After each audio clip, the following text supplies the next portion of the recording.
Hello, Craig. It's all on you, it's all on me. Can't you see? It's all on you, it's all on me. You and me, can't you? It's all on you, it's all on me. Hey, Craig.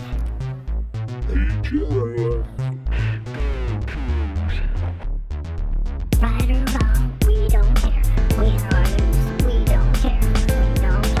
We don't care. Hello, Jeff. What's up, buddy? Yeah, like it's been a great Wazoo Hoops weekend. I'm very excited about the results. On the court. Results were great. Well, the results in the box score, I should say. Yeah. But yeah, so before we get into that, this is Podcast versus Everyone, episode 207. I'm Craig Powers. With me, as usual, is Jeff Newser. And Hello. Jeff, I don't, we talked about what we were going to talk about, but I can't. Yeah, not talk I think about we this got to first. start with that. So the Wazoo women had a monumental win today. I mean, They- arguably the biggest win in program history. Just by would say- ranking, by location. By ranking location, I would say that the biggest win is winning the Pac-12 title, but Yeah. the biggest regular season win, For sure. absolutely this. Like they've never beaten a top 5 team on the road. They just beat number 2. This type of UCLA. win that number 2 At UCLA at Pauley, same team they beat for the Pac-12 title last year. Yep.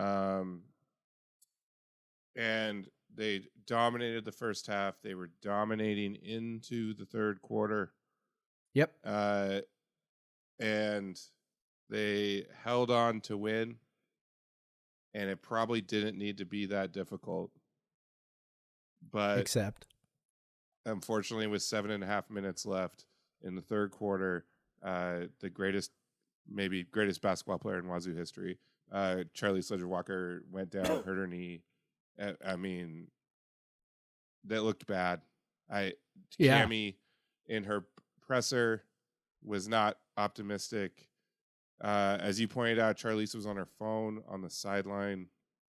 Had her head covered with a towel. Had her head covered with a towel. And this was not like just right after it happened. This was like in the fourth quarter. So, Yep. 30 minutes after it happened or whatever. Like she sat on the trainer's table. She never rejoined the bench. Like Yep. players they know their bodies, and she knows it's not good. Yeah, you could look on her face, and just the injury. They replayed it. Her knee just buckled. Her leg went sideways. She The dreaded non-contact. Yep, she was on a fast break. She had Charisma Osborne chasing her. She tried to jump stop to draw some contact and go through that, try to get a and one. And she just never got off the ground. Yeah, and what a monumental win for the Wazoo women's program. I mean, Cammie beats a top 5 team every year at this point. Yeah. And sometimes multiple top 5 teams. It's just exactly the type of win that all things that if they would have stayed the same would have you start talking about this team being a high seed like they were last year versus they were projected around 9 seeds and things like that before that. Yeah. Which I think was pretty fair. But now they have this win, they have the Gonzaga win, they have the Maryland win, the at UW win. A lot of great wins under their belt. If it was men's, they would be quad 1 wins, like very high quad 1 wins. But it's just it's I was hyped that they won at the end because honestly, you're like, we can't fucking lose this game now. We can't lose Charlisse and lose the game. Yes. Which, by the way, they not only were they when Charlisse went down, they were already out without Astira Tahina. Now UCLA was out with one of their players, but I'm sorry, their player was not as important. It would be like if Charisma Osborne got hurt for them, Right. but not even like Charlisse is more important to Wazoo than Charisma Well, is to and UCLA. losing Charlisse is, creates a very specific problem for the team beyond her just being amazing. And I think that, we haven't really mentioned this yet, but, for people who weren't watching the game, she was having one of those vintage Charlisse games that she has not had in a while. When she went out 2.5 minutes into the third quarter, she had 17 points. On 7 of 9 shooting.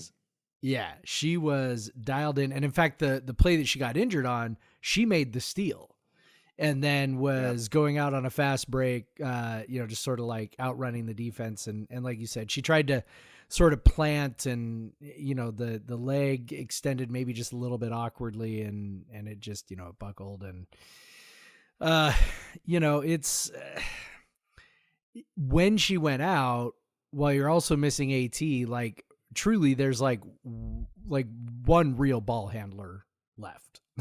and that's LA Villa. LA Villa. And she's and she's awesome, but putting all that responsibility on one person. And UCLA, to their credit, smartly pressed like crazy, knowing that we basically had one ball handler. And, Villa did great. Everybody else did great. Tara Wallach especially was great. She was huge. She was, aggressive to the rim, got to the line a whole bunch. For once we didn't get reffed on the road. That was kind of cool. Yeah. It was pretty down the middle, I thought. And Poly of all places. I thought it was pretty down the middle. Altogether, it's, you want to be super excited for the game, but, it's hard when you think like this might've been the last time we watch her play at WSU. Cause there's not that much left of the season, man. There's a little bit, maybe a month and a half, 5 weeks, whatever, until March Madness. And I don't know, man, sure doesn't look like a 5-week injury to me, but I'm not a doctor. I just slept at a Holiday Inn last night. Does that joke still work? I don't know. Yeah. Yeah. Well, it's fully the Avengers meme of, but what did it cost? Yeah. Right. You beat number 2 team in the country, but what did it cost? I mean, it's incredible that they held on. It looked hairy down the stretch.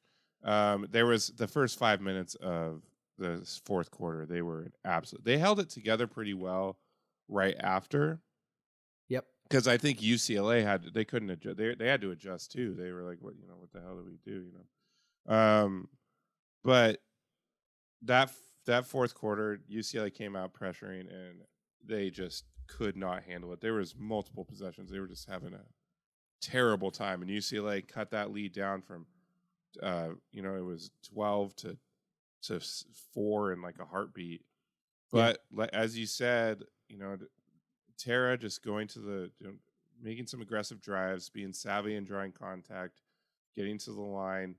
Ella hit some big shots.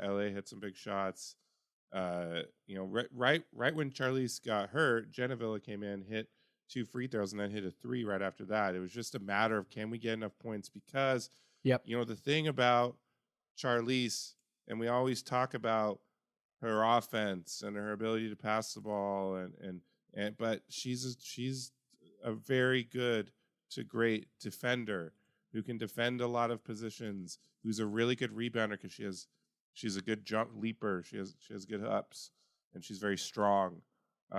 She's just very smart defensive player. And you saw Charisma Osborne, not that Charlisse was always checking her, but like Charisma Osborne really went off after Charlisse got hurt. Yes. And you're down when you start the season with Yo Tedder and AT. Yeah, that's a good point. I didn't think about Charlisse. missing Tedder. Yeah. Yeah. So Tedder is a good defensive guard, a good perimeter defender. Tahina is a good perimeter defender. You're taking out your 3 best perimeter defenders. Yep. That you thought you had in September, and then you're trying to make it down the stretch against this lethal offensive team.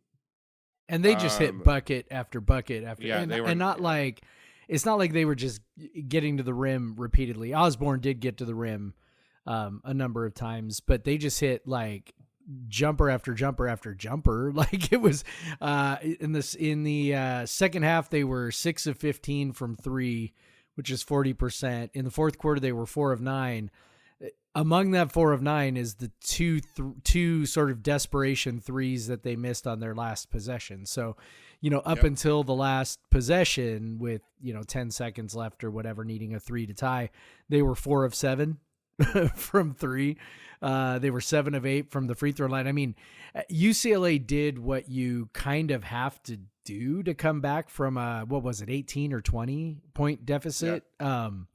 If you're going to come back from an 18 or 20, you pretty much have to be flawless, and the other team has to kind of help you out a little bit. And we did help them out a little bit at the beginning of the fourth, but like you said, we steadied the ship, but UCLA just kind of kept being pretty flawless. And, what it showed, we've said this before, and, we'll probably say it again, is, when you fall behind by 20, man, it's real tough. It's real tough to come all the way back. And that's what you saw in this game was, UCLA played out of their minds, or maybe they just played like UCLA, but it sure seemed like they were kind of hitting everything or most everything, which is what you got to have. And they still didn't quite get over the hump. Bella, by the way, deserves huge credit for nailing 2 free throws. The 2 free throws that made it a 3-point game, I think. Made it 85-82 with 16 seconds left. Yeah, just absolutely huge. We didn't miss very many free throws either, but we missed like 3 and they missed 1, and that's why they kept inching back, and they just would not miss. They wouldn't miss. They didn't. And, they didn't shoot any free throws until the fourth quarter, I think. Oh yeah, UCLA. But I can tell you. Hold on. They shot quite a few in the fourth because they were just aggressive. They were much more aggressive, and obviously they were fouling WSU a lot too in the fourth because they're being overly aggressive, trying to get the ball back all the time. And I think even maybe there was a few they got away with, but But you just pressure and you make the refs call and whatever. Like you said, it was wasn't the worst officiated game. They had some ebbs and flows. Because it all depends who's on that baseline, but it's an incredible win. They started out quickly, which is just which they don't normally issue for them. That killed them against USC. They could have beaten USC, and but they got themselves in a 20-point hole, like we're talking about. Yep. And they fought hard, but it's easy to get it back to 10, but it's getting that next step is difficult because you're wasting so much energy getting it back to 10. Yep. But they had 2 bad quarters to start against USC, but this one they jumped. They won the first quarter, and then they dominated the second quarter, and then for the first half of the first 2/3, I'd say, of the third quarter, they maintained a solid 15 to 17 point lead. Yeah, and they pretty much maintained the halftime lead. Yep. UCLA cut back into it right at the end with a 3, and then then it was full on after that. They were just attacking, but the Cougs hung on. And honestly, if you look at the schedule for them, it's really good that they held on to this one. Yeah. Because we're going to I've heard that AT will, you heard that too, Jeff. Yes. AT might come back this weekend. This weekend, yeah. Yeah, that would be helpful. Huge. Because if you're running, because you have Colorado and Utah, these are 2 really, really good teams, 2 top 10-ish, top 15-ish teams. And that's going to be a tough both. They have 4 straight at home. Now, another bummer for Charlisse personally, is that they announced today, after her injury, was selected to the New Zealand national team for Olympic qualifiers. Yep. Now that would have been the same exact weekend as Cal and Stanford. Now, if she's somehow healthy, I'm I'm sure she'll be playing for New Zealand, which would have been a massive thing for her to try to get them into the Olympics. But now it seems like that might be off the table for her too. So you're thinking like I've been thinking the whole time that Charlisse was not going to play that Cal and Stanford weekend because of that, because she is one of the top players from New Zealand. But now you really got to hope you get Tahina back, because, but you just even know it's hard to quantify even the impact of losing Charlisse Leger-Walker. I mean, you can quantify it, but it goes beyond. It does. I mean, it's as I was watching the game today, especially in the second half, I'm sort of reminded. So our boy Bryce Hendrick, he loves this word gravity, right? Where he talks about the gravity of a player, and I just like it's one of those scouting terms, but I actually really like it because it just sort of it's this all encompassing, like, just the quality of the player is that they have an impact on everything that's going on the floor, whether they are actually, doing a specific thing or not. Right. So like, even when Charlisse isn't scoring, or even when, she's not on her game in the way that, like you noted early that, she's been a little bit of a shooting slump. UCLA was sort of daring her to shoot, and she passed one up early where we were like, oh no, right? Like, confidence is shot, which of course was a silly thing to say. But at the same time, it's like, there's just this, she demands attention. It reminds me of, I don't know if you remember this, but like back in, God, what year? 2010, right? 2010, Klay Thompson's sophomore year. He makes all Pac-12 first team, or Pac-10 first team. And I don't know if you remember this, but at the time I was like, come on, that's kind of silly. Like, he didn't have that great of a year, right? Like, it was okay. He was definitely the go-to guy, but it was like, he wasn't like that good. But in retrospect, and in retrospect, when I look back on it, that word gravity again really comes to mind. It's like, it's the guy that you got to know, or the player that you got to know where they're at on the floor, what they're doing. And if you, for 1 second, take a break from that, they're going to kill you. And Charlisse is just that kind of person. And when you looked at that second half today, it was clear, not just that we were, missing our talisman for all intents and purposes, but just like that player that UCLA has to respect at all times. All of a sudden it was like UCLA was like, all right, well, we can just, press the shit out of them and try to force them into some mistakes. And, they just don't have a player right now that's that dynamic. And why would they, right? I mean, this is the best player in program history. Like, you mentioned, it's like if they lost Charisma Osborne, right? You take her off the floor, it's like everything changes. So I think that's going to be the biggest challenge going forward is not just replacing production, because, like you said, you bring back AT, you can get some reasonable facsimile of, point guard play, like, there's sort of all those things you can do, but you just miss that, the gravity, the person, you can lean on when you need a bucket, all of that. So yeah, they're going to have to adjust to that. They're going to have to do it real fast against two really, really fucking good teams. And just sort of figure it out. I'm glad they're doing it at home. I'm glad they're not on the road at Colorado and Utah this week. Well, they have that later in the season. Yeah, but I'm glad it's not this week, I guess I'm saying. Yeah. So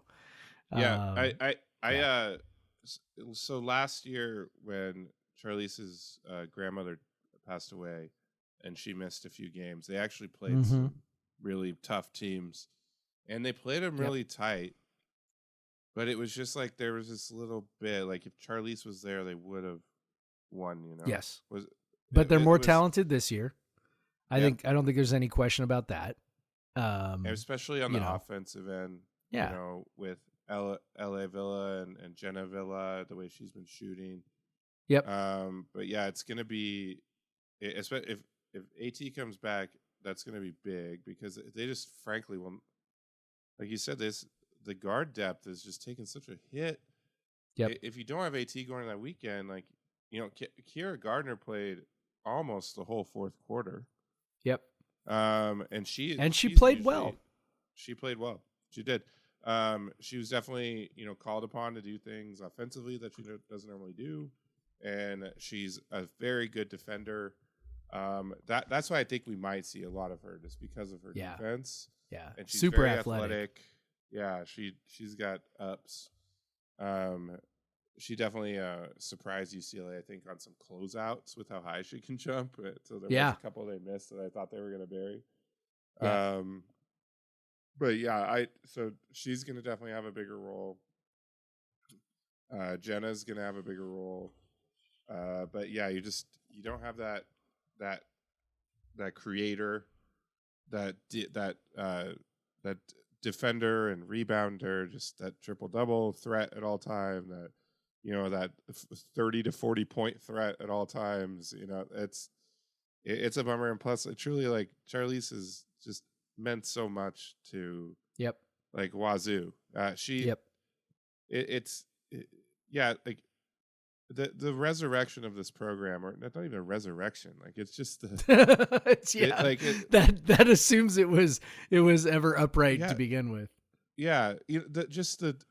The establishment, really, of this program, it so much is owed to her. And there's other things, other players and Cammie and whatever, but none of it happens without Charlisse.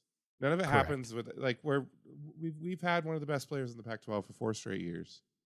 Yep. And she just does everything, and she even plays differently than she played. She just looks like a pro in everything she does.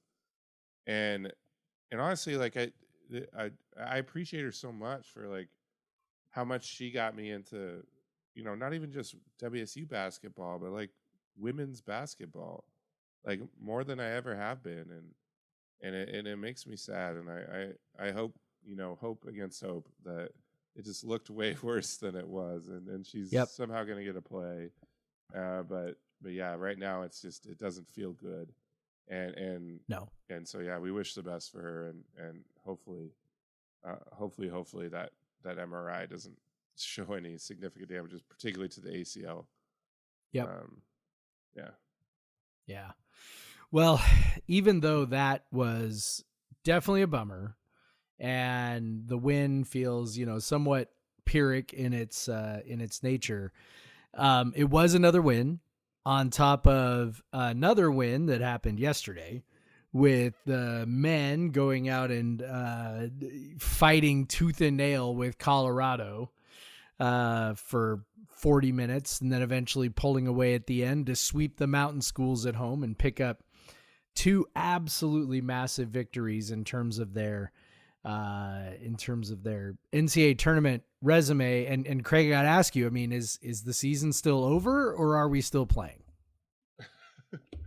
Well, if you now look at Bart Torvik, Teamcast, with these wins, I'm looking right now. WSU he's got them projected as the last bye, so the last beyond those playing games, with a 51% bid percentage.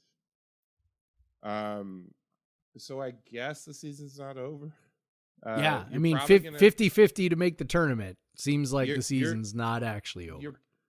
And they're playing their best basketball, so that you're probably going to start seeing them in occasional, tourney projections and things like that.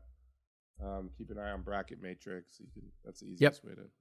Yeah, it should update. By the time people get this, it should be updated for Monday. So yeah, bracketmatrix.com is a great place to look, where they put all the different brackets together for a sort of a crowdsourced bracket. So but you can also see the individual, like, where WSU would land on each individual person's bracket. Right. So it's kind of easier than going to hunt it. Weirdly, apparently something must have happened this evening, because our bid percentage dropped 13%. Like, what happened? Beats me. It's so weird. You're so reliant on. They also have, let's see. If you go to, so on bartovik.com, you go to the Washington State profile. He has a rooting guide for you. Yes. As it relates to, and so each day you pick your team, and you pick the day, and it'll tell you, like, for example, tomorrow, Duke and Virginia. There's only 3 games tomorrow. Duke at Virginia Tech, Houston at Texas, North Carolina Central at Delaware State. Now, North Carolina Central at Delaware State, no impact. If Duke beats Virginia Tech, I'm guessing Virginia Tech might be a bubble team. WSU's bid percentage goes up. If Houston, so they're saying root for Duke, root for Houston, root for North Carolina Central. So it just gives, that's an example of it'll just give you what things look like if this team wins, if this team loses. So there's a lot of movement constantly based on teams, because the net is funny. Like, it's funny, it's for example, if WSU, we've talked about this, if WSU loses to Utah is even after getting beat by UW, probably still a top 30 team. Colorado is just right on the border of a quad 1 win, top 30 at home. They are number 30. So WSU officially has 2 quad 1 wins now. But they also have a win over Utah at 37. If they get into the top 30, that could be a quad 1 win. If they have a win over Boise State, if they get in the top 50, that's a quad 1 win. So at any given time, they could go from 1 to 4. Arizona is not going to get out of the top 30. They're good. No. And Yeah, I really it's don't. USC is tanking. I don't Yes. see them No. getting back into the top 75. No. But it is a funny system where it's like, if we had lost to Utah, it would be evidence that we couldn't beat good teams. But since we beat the tar out of Utah, it's evidence that Utah's actually not that good. Right. And then, like, Colorado and injured 2 of their guards in the process. Yeah. So they went to So- UW battered and bruised. Yeah. Or if Boise State's another one, Boise State is just outside, right? And it's like, again, had we lost to Boise State, it would be evidence that we couldn't beat a quad 1 team. But since we beat Boise State, it's not evidence that we can beat a good team because now they're quad 2 and no longer considered a good team. Like, it's the silliest, it's the dumbest thing. But you just kind of have to hope that, for example, with Utah, what you end up hoping is, that they, beat the piss out of people at home the rest of the way. Same thing with Colorado, right? You hope Colorado does that as well. And then, Arizona probably you hope does well so that win looks, as good as humanly possible. And then, down the stretch, they got 10 games left. Cougs got 10 games left. You figure you win at least 7 of those and you're in pretty great shape. Even if you lose a couple, like to say like Oregon and Arizona, along the way or something, or maybe God forbid on the road this weekend at Washington. So yeah, I mean, it's all right there for them. And the reason why it's all right there is because they did the work this weekend. That game against Colorado was just, it was one of those where you felt like it could go off the rails at any moment in the second half. I wrote about on the newsletter today, just sort of about the mess that the officiating was. And that was part of what I wrote about, but it wasn't like I felt like we were necessarily getting jobbed or something, because I just don't really think that's a thing. I just think that, refs, I think reffing is hard. And I think that a lot of times the guys that are in the Pac-12 just kind of aren't up for the task. And particularly in a game like that is so physical and so intense. And you really just kind of got two teams, going at it. This crew was just sort of not prepared to handle that. And, at numerous points in the second half, it just felt like it was just going to fall apart. I mean, you even mentioned, I think when Kyle Smith got his tee, sort of right after that, we were like, I think you said something to the effect of, if we lose this game, we will know what the stretch was that did them in. Because at that, I mean, we're up 10 with 5 minutes to go. It was starting to feel like, we're going to do this. And then all of a sudden, 4-point trip because of the technical foul. And then, another sort of ticky-tack foul, sends, Simpson to the line for 4 free throws on one trip. And anyway, it felt like it could go off the rails. And this team, as they, have increasingly done as the season has gone along, they were extraordinarily tough. They kept playing their asses off, and eventually they found a way to win. Big buckets from Isaac Jones and Miles Rice. Down the stretch, those two guys, stone cold killers, man. When things are up against it, those two guys find a way to go get you a bucket, and that's something we haven't had. And that's such a difference from this team. And, it really does make a difference when you can dump it in and a guy can just, go to work, and you can feel good, about a guy in the post the way you feel about Isaac. Man, this team deserves every bit of praise that they can get for the way that they maintain their composure in the face of great adversity there in the second half. Yeah, absolutely. I mean, I think if I remember what preceded the tech was a blown goaltending call. Yes, and Miles kind of got wiped out, and yeah, it was. So you're talking about 2, maybe 3 points you're taking off the board for WSU, and then suddenly Colorado gets 4 points on the other end. Right. So maybe you're going up 12 or 13 if they get an AM1, and then, but suddenly you're only up 6, and it's like, oh Yep. shit. Yep. Yeah, and like you said, up 12-13 with 5 minutes left, it's getting really difficult for Colorado at that point. Yep. But yeah, it was. So you and I have mentioned in previous years about this luck rating that Ken Pom has. Yep. And what luck is basically what his expected record for a team is based on their rating versus what their actual record is. Yes. And he does it by win percentage. And the last couple years, WSU has just been bottom of the barrel in luck. They were not just like in the Pac-12, but like in the entire country. Yeah. And so they've been well off, in let's see, 22.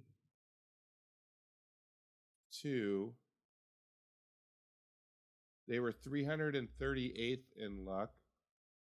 23, they were 337th in luck. This is like multiple wins that were difference that they would have had. But now they're right down the middle. Their record is basically exactly what Ken Pom's rating system would expect their record to be, and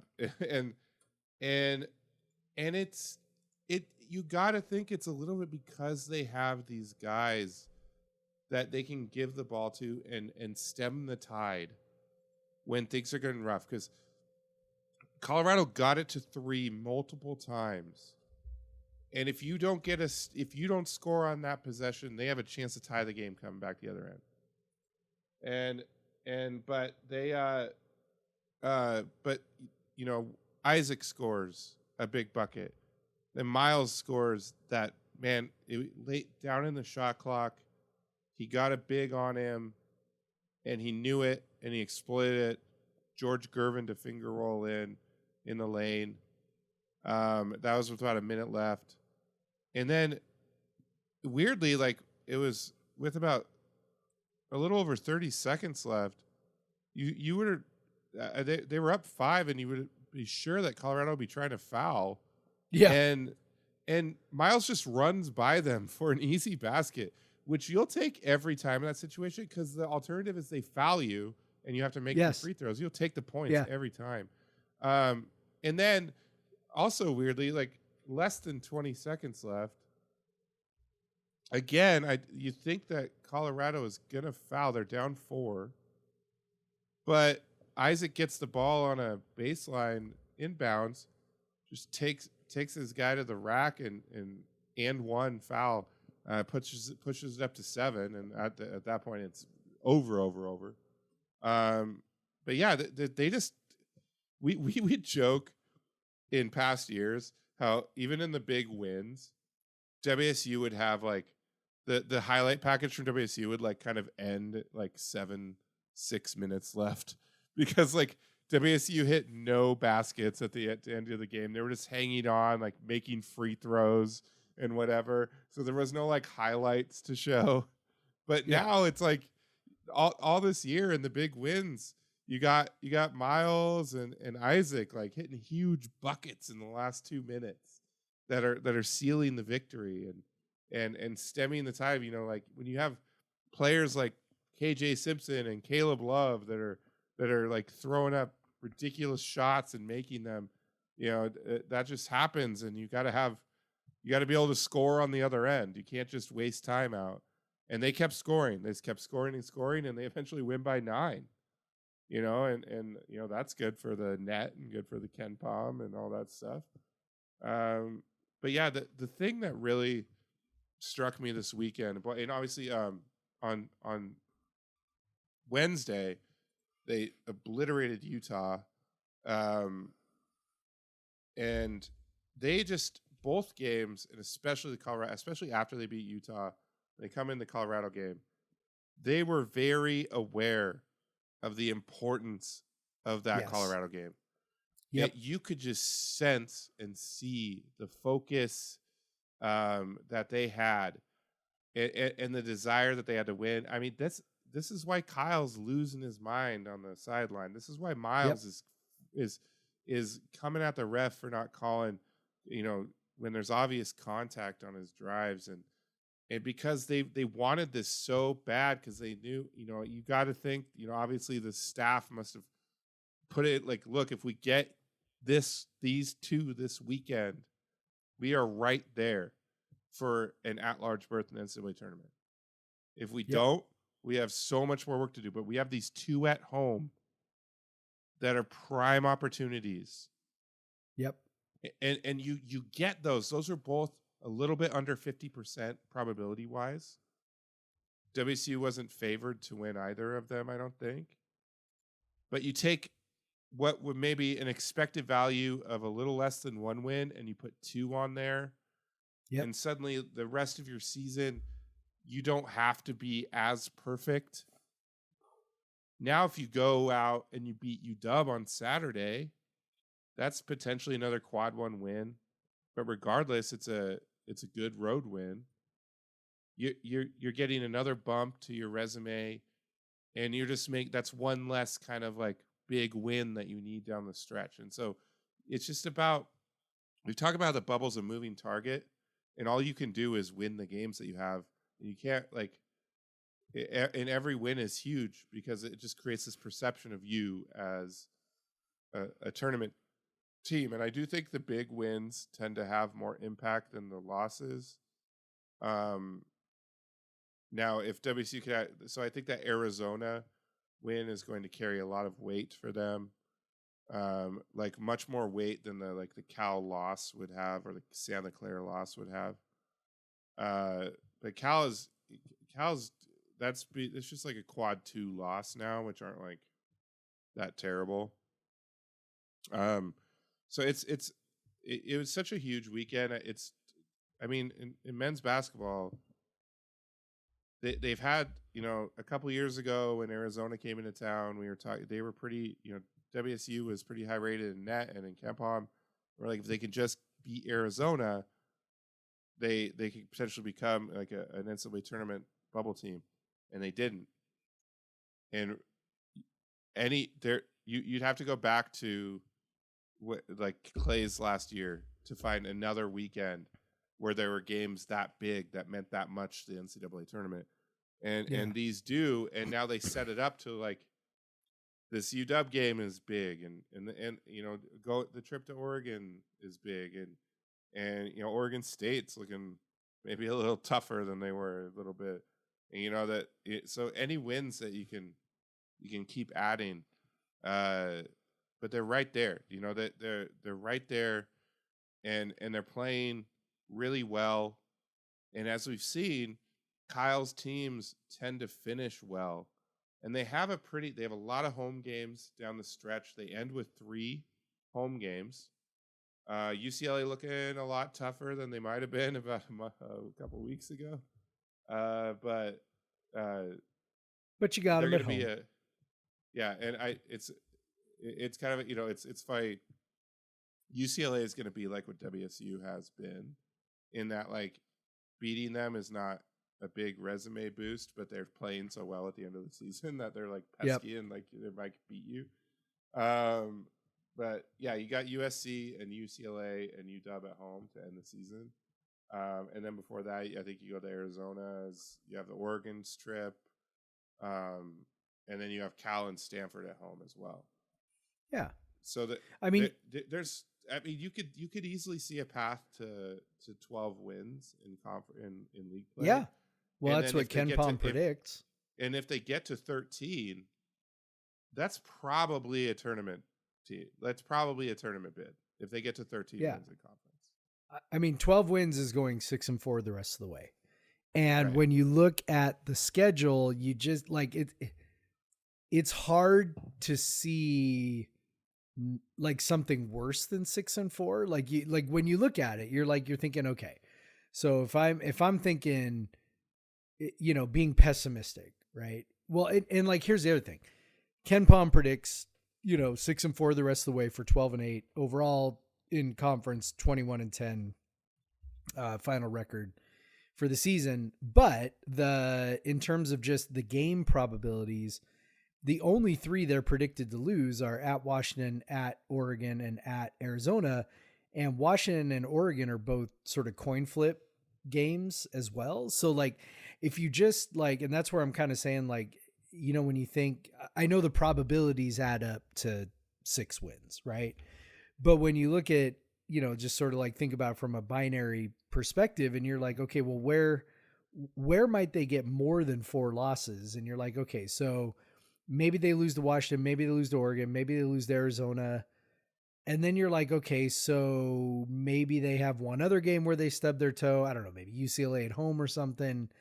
It's hard to find like 2 more games where they stub their toe, right? To even just make it like 5-5, you know? So, you know, you feel great about where they're at, and you start like kind of thinking, I don't know, I kind of think of it in chunks, right? And I think this is the way coaches kind of look at it. You know, you mentioned that they finish with, you know, some home games.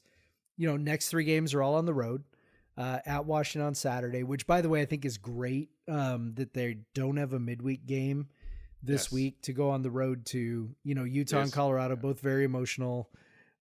Team played super hard, very tough games. You know, just it's great that they don't have to go on the road and play. Like, for example, next week they play Oregon State and Oregon. It's like, I'm glad they're not going to Oregon State like Wednesday or Thursday this week. You know, I like the fact that they have a few days. Oregon State has good vibes right now. Yeah. So rest for people who didn't see it, by the way, Oregon State swept Arizona State this weekend at home with the game against Arizona. Jared Pope hit a ridiculous 3-pointer at the buzzer to beat the Wildcats. So, yeah, I mean, I'm just kind of like, not playing a game midweek. There will be no issues whatsoever getting the team up to play Washington, you know, this weekend on Saturday. And so you've got these 3 road games. You've got away to Washington, away to Oregon State, and then away to Oregon. And I'm sitting here going, if you can win 2 out of those 3, literally in any combination, you're in great shape, right? Like, and I know people will be like, you can't lose to Oregon State. And it's like, well, again, 2 out of 3, if you beat Washington, beat Oregon, that's going to hold way more weight than losing to Oregon State. So somehow win 2 out of 8. And again, if you beat Washington, Oregon State, great. lose to Oregon. Okay, no big deal, right? That's a quad one on the road. Again, that's a little bit of a missed opportunity, but Washington will be a quad one on the road as well. If you can beat Washington and Oregon and lose to Oregon State in the middle, I'll be like, fuck yeah, dude, that's fantastic. Because that's 2 quad one wins. Oregon State, whatever, you lose on the road, big deal. You're feeling good if you can win 2 out of those 3, and then you've got 5 out of 7 at home to finish. And we've been, and obviously all 5 as at we've home seen, are very winnable, extremely winnable. Like, so we've seen that that we're really, really good at home. Like 5-0 at home is not, honestly, 5-0 at home is sort of the expectation right now. Yeah, they're 11-1 at home right now. Yeah, with the one loss to Oregon, that insane Oregon game, which, whatever, right? Like, could have won that game, didn't. Oregon played really well, whatever. So 5-0 at home is not like unrealistic. In fact, it might be kind of expected. And then you've got those other 5 games, man. If you can just win 3 out of those 5, yeah, like you're in great shape. You're in great shape. You're contending. If you win those 5 and you win 3 out of the other 5 on the road, you're contending for the regular season title. Yeah, we're half game back right now. Half game behind Oregon and Arizona. Shout out to that goddamn Cal loss again. Shit. But as a friend of ours pointed out, maybe we're not as dialed in for Utah and Colorado, if they don't suffer that loss, because, that's sort of the way coaches think. But fans, we fans are like, God damn it, But yeah, no, we're in great shape. I think that's sort of the overall point, and that's why maybe I hate to lecture people, so I hope this doesn't come across too lectury, but man, I don't know. I just sit there and think like it would not be very fun for me personally to ride the roller coaster such that I think that the season is over with a bad loss or the season is made with a good win. Like that would. I feel like I would have a heart attack if I was being a fan like that. Maybe just chill out a little bit. And one iffy loss is not. This is not losing to Prairie View A&M. Like, I guess I'll put it that way. Like, this is not losing to Grambling. This is not whatever. This is losing a conference game on the road, which happens. And so, enjoy the ride, my friends. Enjoy the ride. And yeah, and we got Washington on Saturday at UW. And this is like 2 pretty good teams playing each other. Like, this is a pretty good matchup for this rivalry, to be honest. Yeah. Recently. In terms of quality, in terms of how they match up against each other, this should be a good game. There's great players on both sides. Obviously, with Keon Brooks on UW, he's going to be a problem. Severe Wheeler, just with his ability to penetrate the lane, problem. His quickness. Yep. So if I think about UW, I've never seen one this high. So KenPom, we've talked about this before, but KenPom has an experience metric that isn't like the experience metrics that you see where they just average out the like years of each of the players on the roster. This is based on actual minutes played. Everything's weighted by minutes. Yep. And UW's average experience based on minutes played is 3.56 years. Unreal. Second nationally. So like there's like standard player as a senior. Like their average player playing minutes is a senior. And then but you have almost the other end of the spectrum with Wazoo. And this is NCAA Division I experience. So Jalen Wells, 2 years at D2 does not count. Like and then Clough, his 2 years at JUCO, they don't count for this. Because this is NCAA Division I experience. And so WSU is at 1.25 years average. But do you really feel like, I mean, the WSU doesn't feel like an inexperienced team. No. because you have Rice, who's a third year. Obviously, he didn't play at all last year. Yep. But he's been around college basketball. He's a third year freshman. Jones is a fifth year. Clough is a third or fourth year. Rube is obviously a freshman, but Andre's in his fourth year. Jalen's very veteran player. Kamani is. I don't think it matters how much he ages. He's just gonna be Kamani. I think that's so true. He's just gonna be him no matter what. It just doesn't matter. Yeah. And then of course you have Isaiah Watts, who's like young, but that dude's played a lot of ball, and he is just he's works fearless. his fucking ass off, dude. Like he is not afraid. Like No. and No, he's as our friend put it, Isaiah's our home run hitter. Yeah. Yeah, he works his ass off, I'm excited for him to put on some weight and because he's and that shot's really been cooking lately. Well, and he's going to be hyped for being back in Seattle for sure. Absolutely. Yeah, Absolutely. going back to his dad's alma mater. Yeah, does Donald he's been wearing the Coug gear? I know Donald was. I gotta respect it, man. Like I remember, Hawkinson's mom used to wear, she would sort of go neutral, right? Most of the time, but she would never wear the Coug gear. And I was like, I respect that. She would wear like a crimson shirt. Yeah. Like I respect that. Donald is, man, he's all in now, I think. Yeah. Yeah. He's in. So I'm curious to see, if he shows up at Heck Ed wearing that Coug head on his chest. See, I don't know if UW offered Isaiah or not.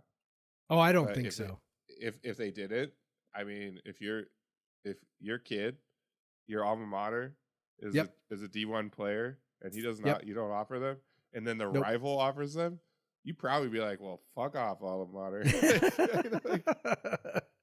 Yeah. I might especially be. The competitive nature of like a professional basketball player. That is true. That is true. But yeah, another. I was gonna say, go ahead. Go ahead.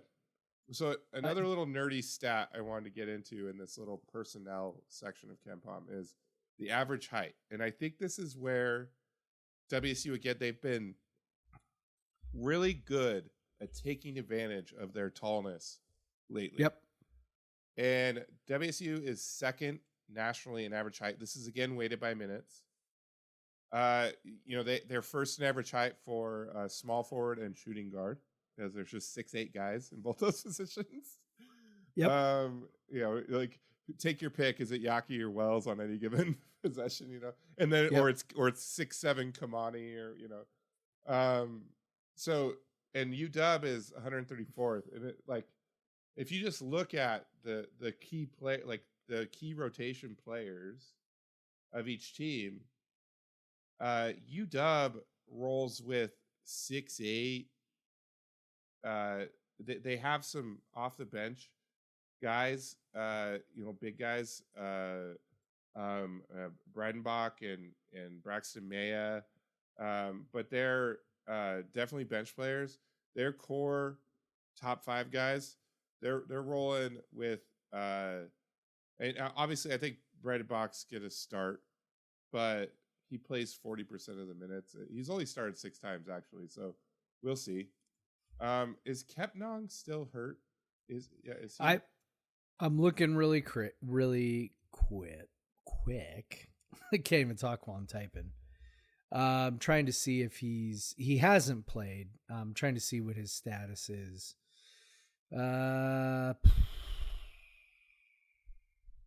Let's see. Yeah, I do not know. I'm trying to look. He has not played since December 17th. I'm trying to see. What I was trying to see was if there was an update, but I don't see an update. So, and it looks like Mia didn't play in the last game either. He had a boot. in that game against Utah. So So yeah, potentially they would might only be have, quite. would have one. They it would might only be quite Breidenbach. limited. Breidenbach, They might who be quite limited there. Mr. Just a great look, honestly. He's got those thick black goggles. Yeah. Like it's vintage look.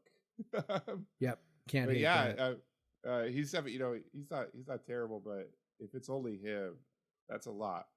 And Okay. I fully expect Sorry, Haas's zone. Just to interrupt go really ahead. quick. Mia did play in the last game. I don't know what that story was that I saw. It talked about him wearing a boot. I don't know. He played against Utah. He played 11 minutes against Utah, so he did play. He's apparently fine. Yeah, it seems like he may have fallen out of favor.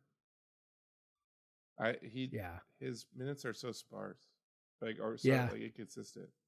But I bet against Utah they went pretty small against Utah for the most part. The funny thing in this game is I think UW is going to primarily play man, and we are going to probably a healthy dose of zone this game. Healthy amount of zone. Yeah. Yep. Yeah. That will be a thing. That will be a pretty funny thing, because I think number one is going to be, containing Wheeler, containing Brooks, trying to keep them from getting to the lane and getting to the rim. Brooks is going to be an interesting one. He's 6'7". Jalen Wells, I think one of something I wrote about in the newsletter that I think was one of the major, sort of developments. I don't know, like just sort of major factors in the game against Colorado was that, Jalen Wells did a hell of a job on Cody Williams. Yes. Who was a top 5 recruit, 5-star guy. For the life of me, I have no idea how Colorado landed a guy like that. I can't see any connection at all that made it obvious as to why he would have gone to Colorado. Maybe somebody knows the answer to that, but in what is a fairly weak NBA draft class, he's still projected to be like a top 3 pick in the upcoming NBA draft, and Jalen Wells outplayed him. So that's one, sort of major feather in Wells's cap, and he's gonna have that same assignment against Brooks as well. So at least when we play man, which, who knows how much we do that, but when we do play man, I think Wells is going to draw that assignment. It's going to be another tough one. Definitely going to be another tough one. Brooks draws a ton of fouls, goes to the free throw line quite a bit. He can sort of score anywhere inside the arc, both getting to the rim and shooting, mid-range jumpers. He's not a high volume 3-point shooter, but he's a competent 3-point shooter. They've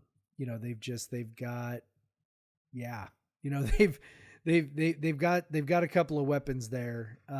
Wheeler he's an interesting dude, right? He's not big, right? He's 5'9". But he has really kind of struggled in Pac-12 play. His offensive rating's only 100 or 101. And he's using about 26% of possessions. So 100.5 in conference play. Yeah. So for a guy to use that many possessions and be that inefficient, that's not great, but also, when a guy is willing to use that many possessions, there's always the chance that that they kind of go off. We saw that with Tyson against Cal, right? I mean, he was having an extremely inefficient game until the moment that he wasn't, which was like the last, 3 minutes of the game. And, so that's how it goes sometimes. I think so what's really killed him in Pac-12 play is he just not getting to the free throw line as much. Yep. So pretty much not at all. Yeah. It's another interesting bit here is that Corin Johnson, who's one of their key rotation players, he did not play against Utah.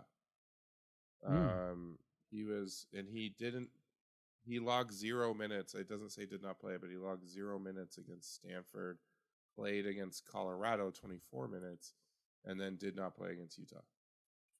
So weird. And I can't find anything on like that, at least on Google. Yeah.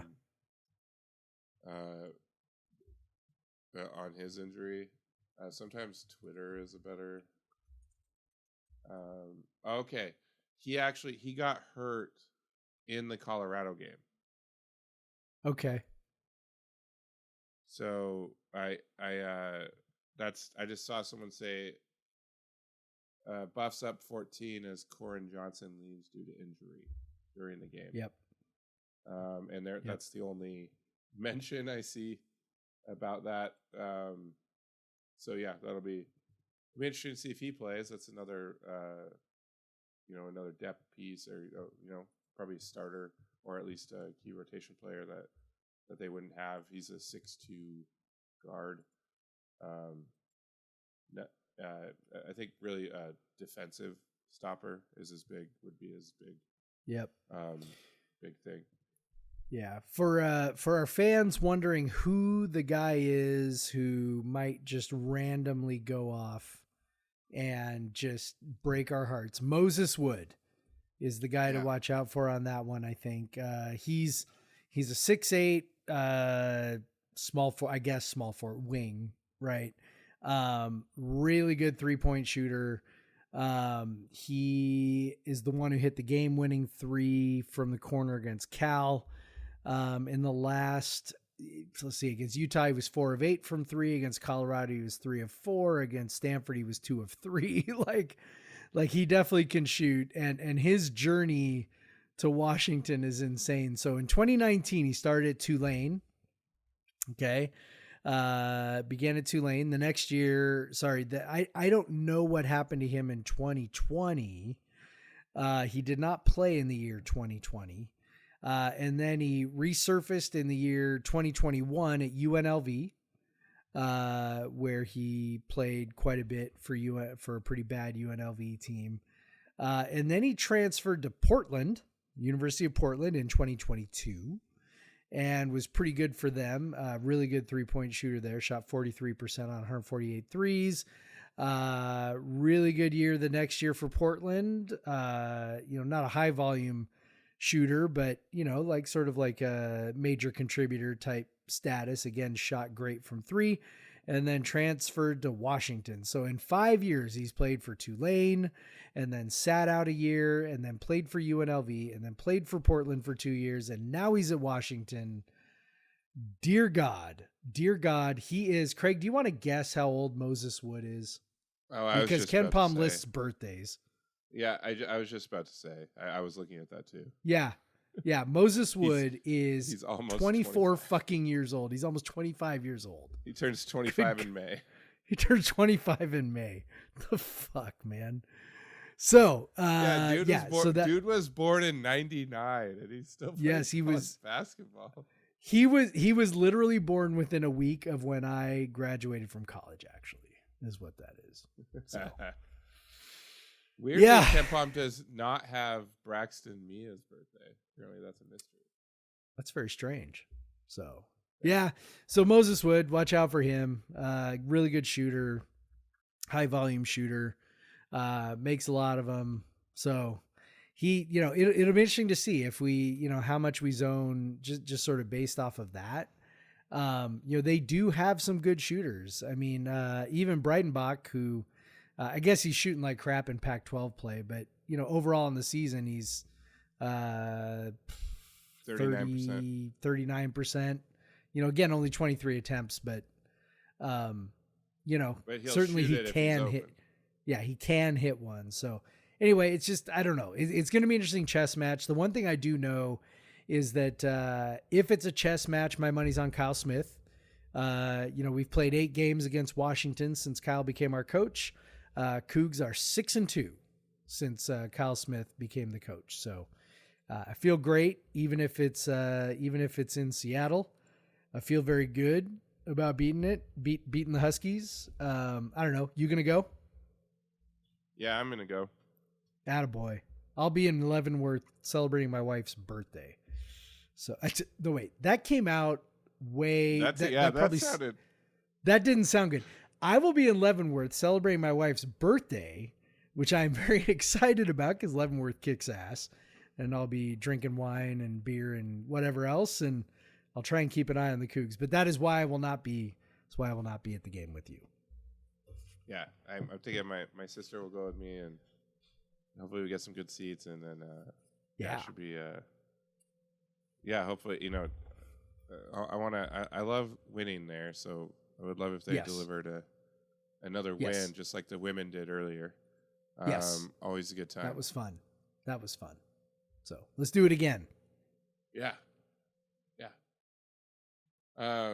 If you just one more addition, Washington's defense has been dreadful in Pac-12 play. Yep. Almost 1.1 points per possession, 10th overall. Effective field goal percentage. They're giving up a lot of bad 3-point shooting, which is we're not going to capitalize on that. And also that's random. But they're giving up getting beat up pretty good inside too. And they just don't have any rim protecting bigs really. Yep. The highest shot block percentage on the team is Frank Kepnong, who is not playing. Other than that, Braxton Mia, 4.5% for a 7-1 guy. That's not real high. And it's, again, just for comparison's sake, I think that's right about where Clough is. And also, he's 4.5. And also Ruben is, I don't know, man, he's got to be north of 11%. 11.4. Yep. So also, Ruben was officially credited with 3 blocks against Colorado, and I watched the highlights, and he had 4 blocks. Yeah. I don't know what happened there. Yeah. That does happen though. Like you're relying on even higher. Yeah, you're relying on SIDs trying to input stuff very quickly. Yeah. Yep. Into a computer, and they don't always get them, but yeah, that's 3 games in a row where Ruben's had 3 blocks. He has not played 22 minutes, more than 22 minutes in any of them. He's a ridiculous just shot blocker right now. His last 5 are 3, 2, 3, 3, 3. Yeah. Smith still doesn't really trust him down the stretch. He's still not playing, toward the end of games, but which is funny because Smith still yanks him out when he gets that second foul, just like he does with everybody else. And I'm like, why are you yanking him with 2 fouls? It's not like you're gonna play him until he can get 5. Like what's the difference? Or if he does get 5, what's the difference? I don't know. But you weren't gonna play him down the stretch anyway. Yeah, I mean he does the one game he had more than 3 fouls. He had I don't know if you remember this. I don't, but he had 5. He fouled out in 15 minutes against UC Riverside. So I don't remember that either, but it's very funny to think about fouling out in 15 minutes. But yeah, I mean, in his last 5 games, he doesn't have more than 3 fouls because he's, only averaging about 15 minutes a game. So, but I think he could make a pretty big difference here, especially if, if we do go some zone, plant him in the middle there, let the long guys, disrupt shots on the perimeter, let him, own the paint. And I think that's a pretty good recipe. We saw Colorado and Utah seriously become hesitant around the paint. When he was in there. Yeah. I mean, it's like every team the last few games, they decide, we're going to take it in there. And then he just erases everything, all of it. Like it's crazy right now. The block rate he's running right now is absolutely insane. And teams are like, okay, yeah, let's not do that. And I wish he could get more minutes. I understand why he's not. But I also sometimes I think I really wish Smith would deploy him maybe a little more situationally, offense, defense, and just kind of maybe sub guys in and out, down the stretch. But I don't know, man. Cal Smith knows more than I do. So he hit a free throw line jumper against Colorado. He did. He did. I mean, listen, in his last 3 games, he is 3, 5, 7, 7 for 9 from the field in his last 3 games, all from 2. So Yeah, I'm don't just saying. shoot threes. Yeah, well, he's not shooting threes. Also Isaac Jones, don't shoot any more threes. Yes, that's my God. That too. It's doubly bad because one, he's like 1 of 13 or something at this point. Yes. And 2, I want you down there grabbing O boards, man. Yes. Get the offensive rebounds. You're very good at that. Yes. Go get down there. And it looks so horrendous. Yeah. It's kind of amazing. It looks so bad. Like he shot like not a god awful percentage at it was like 28% at Idaho. But I just don't even. Yeah. He shot 13 wide. No, he was 5 of 18, so 28%. He's had 13 wide open threes basically. Yeah, but when you're 61% on your twos, like maybe just in a 54 free throw rate, and you got a great offensive rebounding rate. Maybe just hang out down there. You can destroy dudes if they don't double. Man, if teams, I don't know why. Like you would think they would double him more, but he puts guys on skates. He has every move. It's so fun to watch. Well, and he is getting better at finding people out of double teams. You can tell that they have really coached the shit out of that one. The coaching staff, like he just is getting so much better at. I don't know if you probably remember this because you were in school at that time, but Aaron Baines, when he started out, was quite bad with double teams. And then they again, coached that up like crazy, and he got really good at it. Like it became very difficult for teams to send a second guy at him because he was so good at just taking a little dribble to create a little space, draw, the 2 defenders just a little farther away from the rim, and then he could find a guy over the top. And Jones, of course, isn't as tall, as Baines was, but he has gotten much, much better at creating a little space and then finding somebody on the perimeter. Even if he doesn't find an open or find the shot with his first pass, he does a good job finding a guy who can then find a guy. And it's, he's become very, very good at that. He kind of gets almost like, obviously not credited with hockey assists, but, kind of becomes that sort of situation where his pass leads to another pass that, generates an open shot. And I think that's why teams have, maybe been a little more reluctant, double him, because he just he's just adapting so quick. It's crazy to think that this is only his second year of Division I basketball. Like that is absolutely, when you watch him play, he just like you mentioned all the moves he has, all the tricks he has in his bag.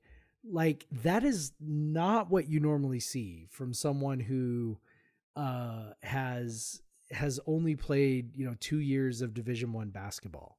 Right. And let's be honest also about where he played his junior college ball. Like, Wenatchee Valley. Okay, great. Good for you, but that's not high level junior college basketball. No. Like in terms of like where players get recruited from playing JUCO, like where clubs that ain't it. Yeah. Like there are places like that in Utah. There are places like that in Arizona. There are even some places like that, in California, but not in Washington. There are not places like that in Washington, usually where guys like that come from. In Isaac Jones, what he does, not just athletically, but just skills wise, it really is. I don't know, man. I feel like it's an incredible story where people are like, that's a great story. And I'm like, that is still underselling what an incredible story it is. What he has done in his time as a college basketball player. It's crazy. Yeah, I'm glad we have him because, like we said earlier, just those close game bucket getters, him and Miles, just have guys like that who just have no fear. Yep, one on the interior, one from the perimeter, and that's a pretty good combo. Yep. Well, Jeff, we have powered through a lot of basketball talk, and we have not even talked about our beers, and we're kind of kind of at the end here. we Yeah, can I just think do we're our gonna finish beers up at with the the end, beers. and then yep. So yeah, for the first time, we used to start with the beers. People didn't really like that, I don't think. And so we put the beers in the middle, and now we're just gonna throw these beers on at the end. So Jeff, Yes. what are you drinking, or what have you already drank? I guess I don't know. Yeah. Well, I'm almost done with it.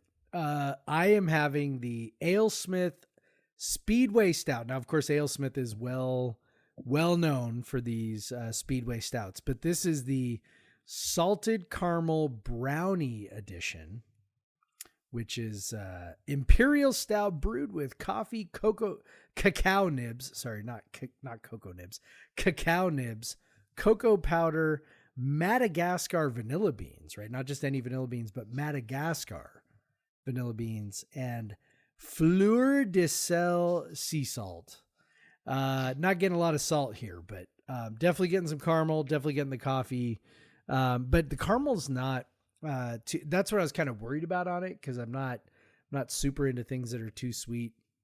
The caramel is sort of just enough to where it's adding a little sweetness, but not too much. So yeah, this delicious. I tried to think of a tie-in somehow between Speedway and what happened this weekend with I guess Miles Rice. That's the tie-in. Miles Rice was speeding to the rim, rolling down the speedway on those last couple of buckets, especially the one where Colorado should have been fouling and then they didn't.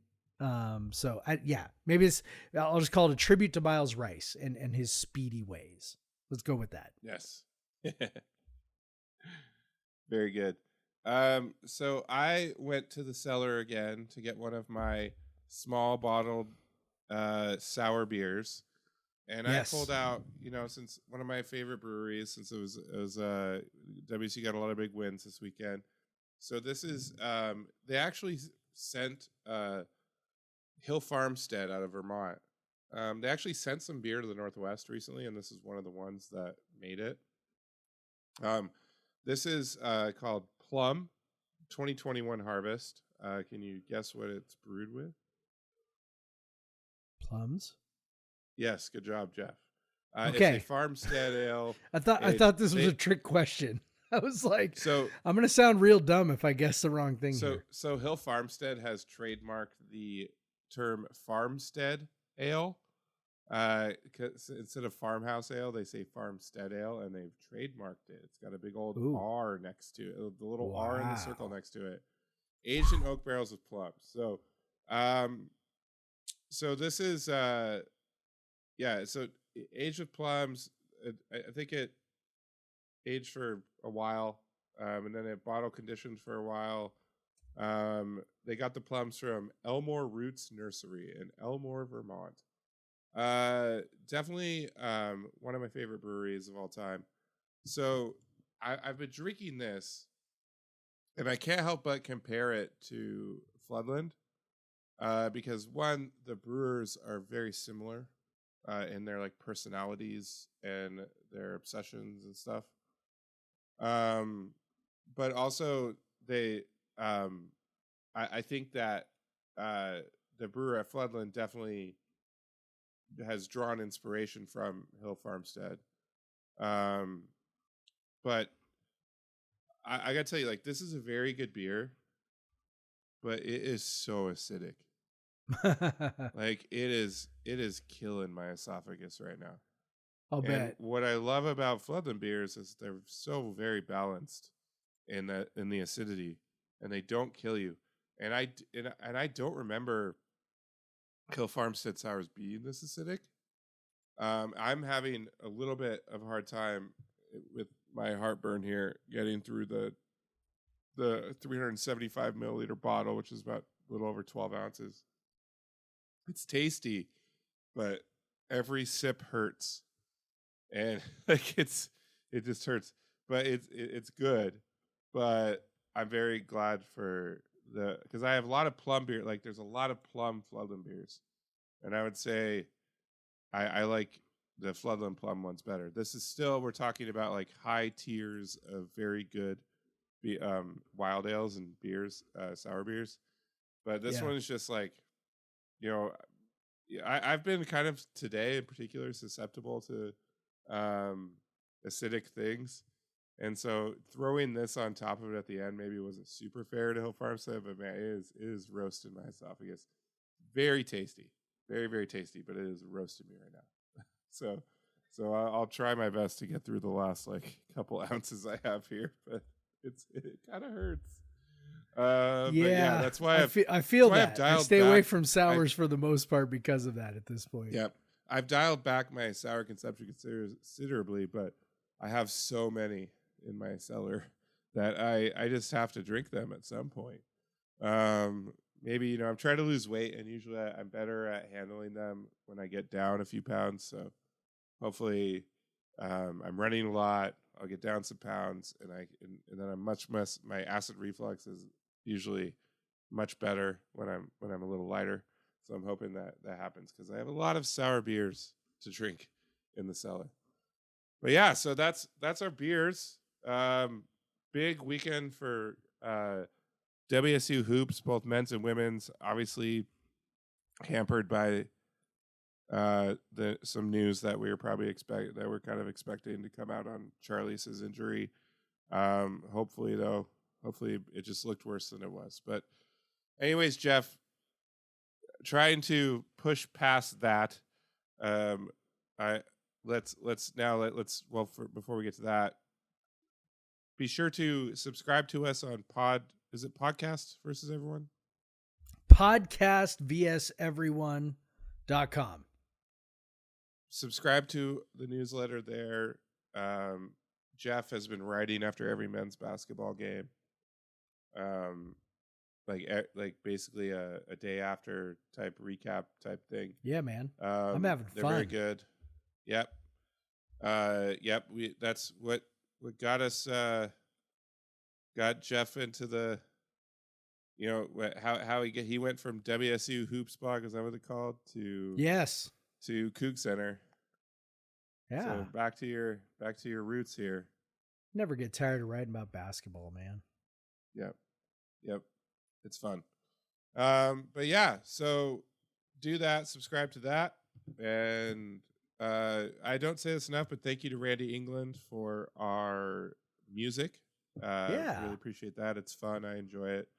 I usually, if I'm just listening to a few minutes of podcast to check, I still like to listen to the song. So appreciate that, Randy.